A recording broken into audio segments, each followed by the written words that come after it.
Today we're going to be talking about Apple iOS 13, but first, I'm Steve, this is TQA Weekly, and if you haven't already done so, click subscribe down below as well as the notification bell to get notifications of future episodes. Click join for details on our private monthly live streams and other perks that you can get as a member.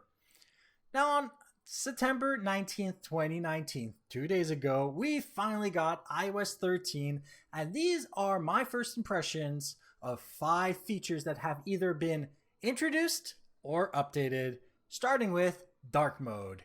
By the way, Apple, about time.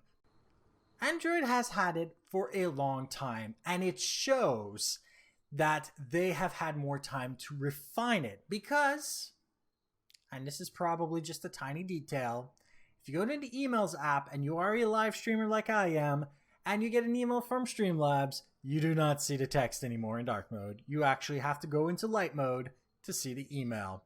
Probably something they can fix in an update, but they should have thought of that before, especially since Steve Jobs would have never let this fly. Now, the second feature I would like to talk about is Face ID. Does it unlock faster? Yes, but my gripe with Face ID is that unlike Touch ID, I still have to swipe to get into the phone. Sure, it unlocks it faster, but it still takes me longer with Face ID than Touch ID to get into my phone, which is something that most people probably have forgotten. The third feature I would like to talk about is the battery application. Now, if you don't know anything about lithium batteries, let this part be enlightening. If you charge a lithium-ion battery all the way up to 100% and you keep doing it, you're cycling that battery. You're damaging that battery. That battery is not going to last. So the battery optimization feature of Apple's newly updated battery application allows it to max out at about 80% and then lets the battery application learn with time what your habits are and adjust the amount of battery you need with time. This also means that your battery will not be as damaged by your bad behavior as it once was. You can, of course, turn that off, especially if you're rich enough to change the battery anyway.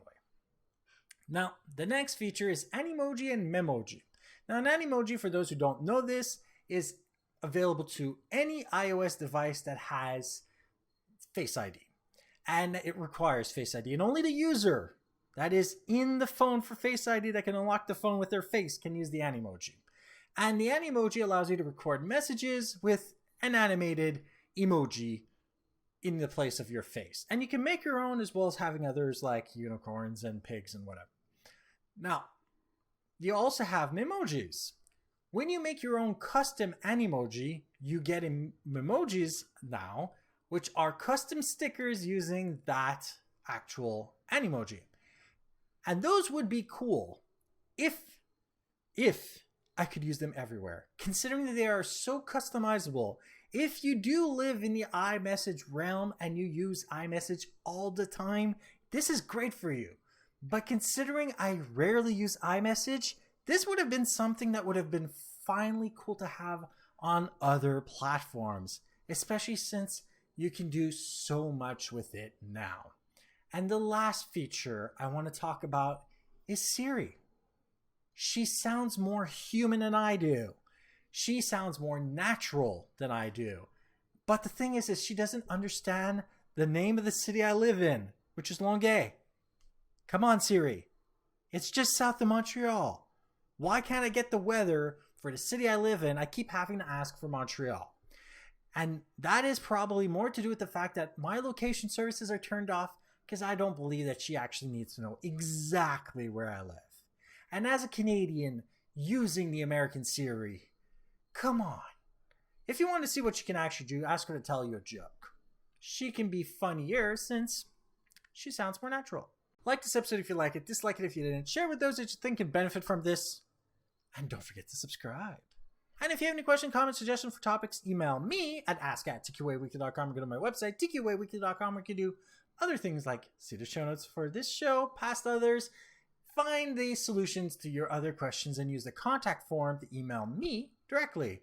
And if you head over to twitch.tv/ZEDAXIS1981, same as this YouTube channel, on Friday, Saturday, and Sunday, starting at midnight, going to at least 3 or 4 in the morning, depending on which day I do stream, and currently I am still playing Assassin's Creed Odyssey.